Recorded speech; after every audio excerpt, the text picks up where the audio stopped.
बाबा किसे कहा जाता है? साकार और निराकार के मेल को बाबा कहा जाता है। निराकार है, निराकार आत्माओं का बाप जो सदा निराकार है, और साकार है सारी साकार मनुष्य सृष्टि का बाप। बीज को बाप कहा जाता है। बीज कभी लोप नहीं होता। इस सृष्टि में वो मनुष्य सृष्टि का एक बीज ही है जिसका कभी लोप नहीं होता। जैसे गीता में कहा है, ना सतो विद्यते भावो ना भावो विद्यते सतः। सत्य का कभी लोप नहीं होता है। तो इस दुनिया में जो भी मनुष्य मात्र हैं, उन सबका जो एक बीज है, उसका इस सृष्टि पर कभी लोप नहीं होता। वो इस सृष्टि पर सदा कायम है। इसीलिए ब्रह्मा के मुख से भगवान ने बोला, इस सृष्टि पर सदा काल कायम कोई चीज है नहीं। सदा काल का कायम सिर्फ एक शिव बाबा ही है। शिव बाबा, क्या नहीं तो शिव तो बाप है या बाबा है? शिव तो बिंदु बिंदु आत्माओं का बाप है, फिर बाबा कैसे कह दिया?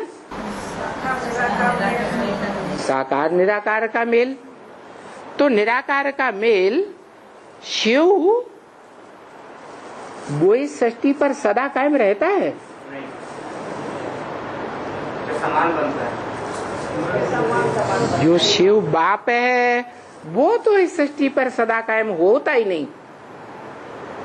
हाँ, जिस मुकर्रर रथ में प्रवेश करता है वो योग बल के आधार पर संपूर्ण 100% ज्योति बिंदु आत्मा बन जाता है। जिस ज्योति बिंदु आत्मा की यादगार सोमनाथ मंदिर में दिखाई गई है, क्या? लाल गोलाकार लिंग और उसमें बीच में हीरा दिखाया गया। वो हीरा किसकी यादगार है? शिव तो बाप है। शिव जो बाप है आत्माओं का, वो तो आत्मलोक का वासी है। साकार सृष्टि का सदाकाल वासी है ही नहीं। तो साकार सृष्टि में जो शिव बाबा है वो सदाकाल कहाँ का वासी है?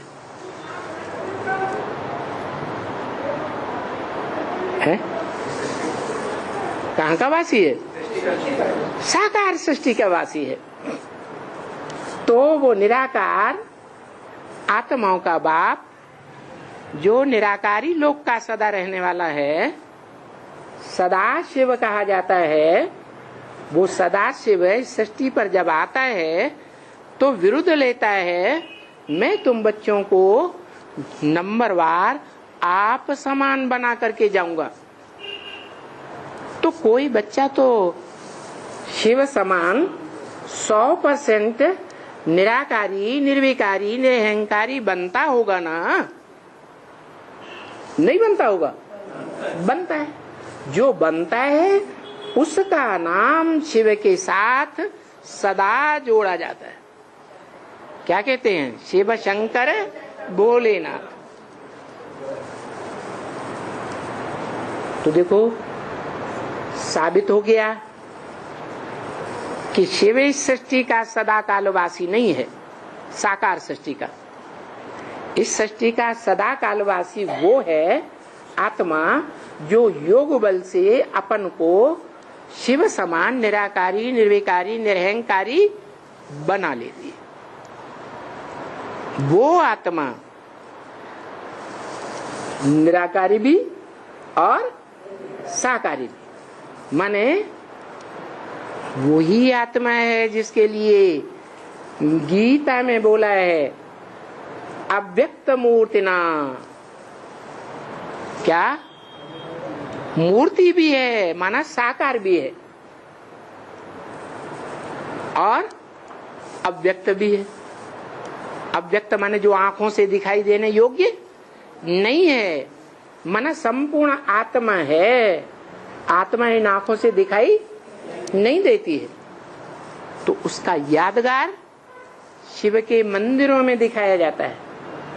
उन शिव के मंदिरों में से जो एकदम सात्विक स्टेज वाला मंदिर था वो कौन सा था? सोमनाथ मंदिर। उस सोमनाथ मंदिर में वो लिंग भी दिखाया और वो निराकार आत्मा भी हीरे के रूप में दिखाई गई। वो हीरे के रूप में आत्मा हीरो पार्टधारी है। शिव तो सदैव जीरो है, वो कभी हीरो बनता ही नहीं। वो कहता भी है मैं न पूज्य बनता हूं न पुजारी बनता हूं। तो सोमनाथ मंदिर में जो शिवलिंग दिखाया गया और उस लिंग में हीरा दिखाया गया, वो आत्माओं के बाप शिव की यादगार है क्या? शिव की यादगार नहीं है, क्योंकि शिव ने तो स्पष्ट बोल दिया ब्रह्मा के मुख से। क्या क्या बोल दिया? मैं न पूज्य बनता हूं न पुजारी बनता हूं। तो जो शिवलिंग जो पूजा जाता है और सोमनाथ मंदिर में जिसकी राजा विक्रमादित्य ने पूजा की थी, वो पूज्य शिव बाप है या कोई और आत्मा है? शिव बाप तो पूज्य बनता ही नहीं। तो जिसको पूज्य बनाता है वो साकार, वो पूज्य बनता है और पुजारी भी बनता है।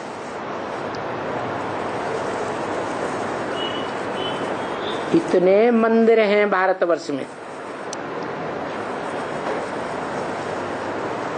दुनिया में भी खुदाइयों में सबसे जास्ती लिंग मूर्तियां मिली हैं। मना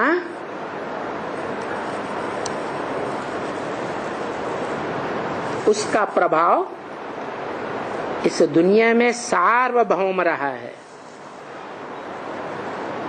माना 500-700 करोड़ मनुष्य आत्माओं ने उस स्वरूप को जाना है, पहचाना है और याद किया है।